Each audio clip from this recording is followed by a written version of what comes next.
11 members of the same family were found dead inside their home in India. 10 of them were hanged in the same position. Eyes were blindfolded. Hands were tied. The last one was found dead in a separate bedroom. Police found a notebook. It read, "Rites of Passage." From that moment, creepy theories began to spread.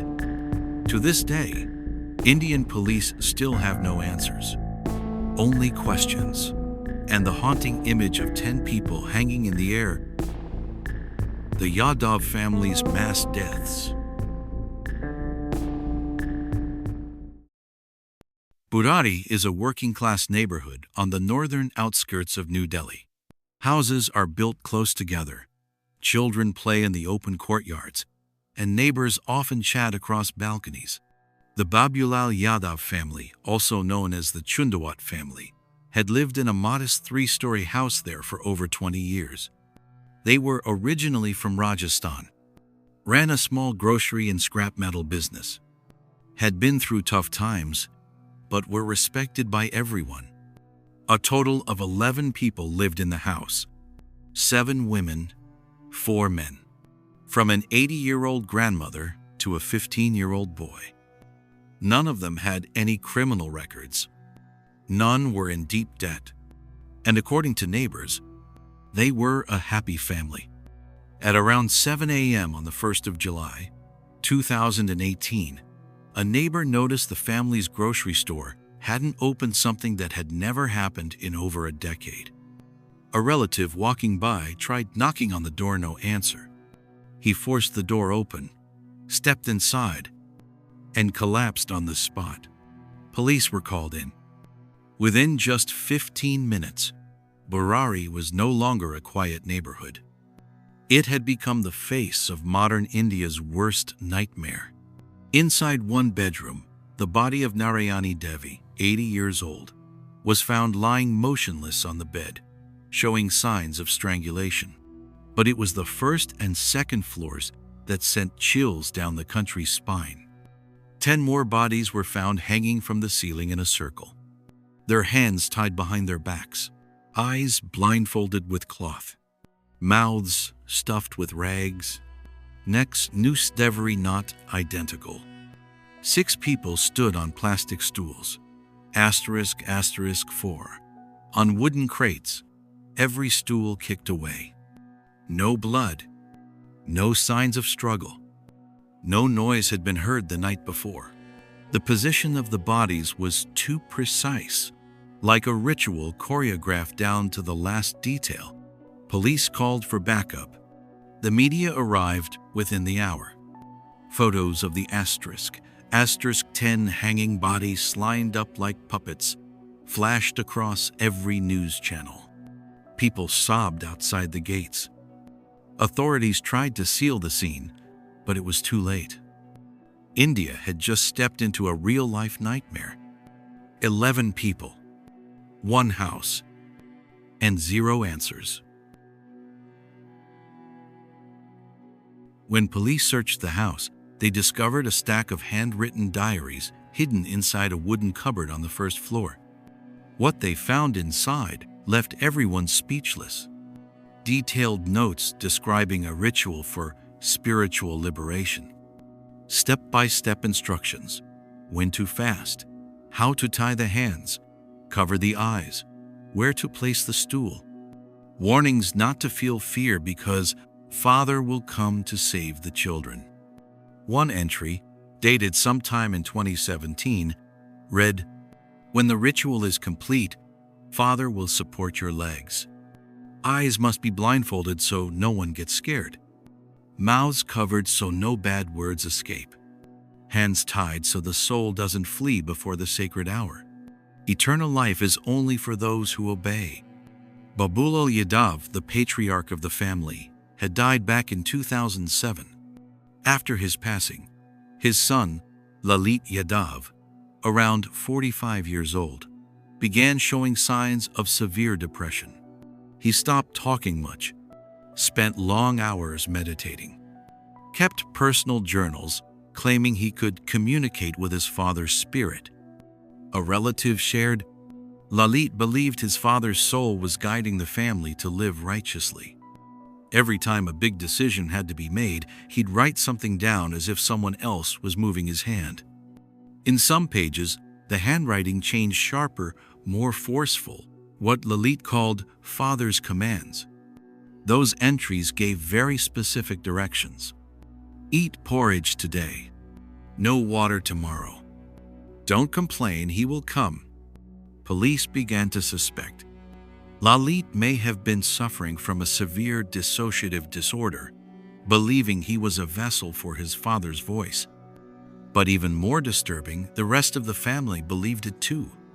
From the journals, investigators realized this ritual was not spontaneous. They had practiced group meditation, fasting, and even rehearsed the bindings for months. They had test-hanged one member for a few seconds to observe the reaction. No one outside the house noticed. No one called the police, because on the outside, they looked just like any other ideal family. Was it suicide? Or a spiritual ritual driven by shared delusion? And most chilling of all, was there a 12th person behind it all? Theory 1. Mass suicide driven by blind belief. After the discovery of the diaries, many believed this was a case of collective suicide driven by extreme spiritual faith. The family believed the spirit of their late father would deliver them if they followed the ritual correctly. Lalit, the youngest son, was seen as the chosen one, recording messages from the afterlife. Their behavior over several months showed serious planning and conviction. A psychology professor from Delhi University said, "This is a textbook case of psychogenic mass disorder, a collective delusion where extreme behavior is sparked by one person seen as spiritually enlightened. The family kept to themselves. No one intervened. And over time, all 11 came to believe that death wasn't the end." Theory 2. A staged murder disguised as ritual? While media focused on superstition, many independent investigators had doubts. The knots were tied tight and identical, suggesting trained or repeated technique. Some bodies had both hands tied behind their backs, nearly impossible to do alone. The house was locked from the outside, meaning it had to be either the last victim or a 12th person. They asked, could someone have manipulated or outright murdered the family, then staged the scene to look like a spiritual suicide? Other disturbing signs included a strange newspaper wrapped around one of the ropes, footprints that didn't match any family member. A nearby security camera conveniently went dark 2 hours before the incident. Theory 3. A planned group killing without an outsider.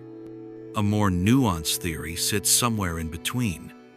This wasn't suicide, nor was there an outside killer. Instead, it was a joint delusion, a collective mental break, fueled by obsession and spiritual paranoia. Lalit, who had suffered a brain injury years before, may have been the emotional and psychological center, radiating a belief system so intense that it infected the rest. During the investigation, police uncovered at least 2 prior rehearsals, where family members pretended to die as practice for their liberation. No screams, no sounds reported by neighbors, meaning the final act unfolded in absolute silence. At this point, the question was no longer, who killed them? But rather, how were they convinced to kill themselves? Or worse, is there still someone in the shadows who convinced them and never stepped into the noose? Outside the Yadav family home, a small security camera was mounted above the front door. Police recovered the device, but the recording drive had failed exactly on the night of the 30th of June, just hours before the estimated time of the mass deaths. Technical experts confirmed it wasn't a software issue. The drive showed signs of tampering, as if it had been removed and reattached. There was likely human interference, an action far too precise to be a coincidence, and clearly not something the dead could have done after they were gone. A neighbor, Miss Usha, who lived just a few steps away, remained silent for days before sharing what she heard. Around midnight, I heard chairs scraping on the roof, like someone moving furniture, but there weren't the usual sounds of laughter or voices. Just a mechanical rhythm, over and over. She didn't report it, assuming they were simply cleaning their shop. A milk delivery man said, "I saw a man leaving the house around 4 a.m. carrying a plastic bag. I thought it was Lalit. But, thinking back now, he was a little taller." Police were never able to identify that man, and he was never seen again. Amid the chaos, one crucial detail went largely unnoticed by the media. Bhuvneshwari Devi, the eldest daughter of the family, was not present when the deaths occurred. She had married and moved out in 2011. Still kept in touch with the family, but said she knew nothing about any rebirth rituals. On the 30th of June, she called the house. No one picked up. On the 1st of July, a neighbor called her with the news. She nearly collapsed. She became the sole surviving member of the direct family line, but her statement was vague. All she said was, "If Lalit said our father was speaking, no one dared to question it, not even my mother." In total, 11 bodies, one disabled camera, one neighbor who heard something, one witness who saw a man leave, one family member still alive and missing from it all. Police closed the case with one statement: "There is no evidence of outside criminal activity." But the public kept asking, who locked the door from the outside? And who was the man seen leaving at 4 a.m. if Lalit was already hanging from the ceiling? After the tragedy, the Yadav family's 3-story home was sealed off. No one was allowed inside for nearly a year. Locals refused to walk past it after dark. Some believed the house was haunted. The souls of the dead had not moved on. Or worse, that the whispers of the dead father still echoed inside. In 2019, the authorities permitted the demolition of the house, but no one wanted to buy the land. It became a physical symbol of a country haunted not by ghosts, but by its own faith. After months of investigation, Delhi police made their final statement. No evidence of an external killer. No toxins found. No signs of forced entry. The case was ruled as mass suicide caused by shared delusion and internal spiritual control. But the Indian public didn't accept it that easily. People and the press asked, how could all 11 people, including children, follow the words of a diary? Who locked the door from the outside? And the man seen leaving at 4 a.m., who was he? The Yadav family wasn't the first. India has recorded multiple mass suicides linked to fringe religious groups, reincarnation beliefs, individuals who claim to hear the voice of God. But this case became a national wake-up call, not against religion, but to help people see the moment when faith becomes a weapon. On the 1-year anniversary of the tragedy, a small ceremony was held by Buddhist monks, Sikh priests, and Hindu pandits. They didn't pray for the dead. They prayed for the living, that they may never believe blindly. One article wrote, "Indians aren't afraid of ghosts. We are afraid of ourselves.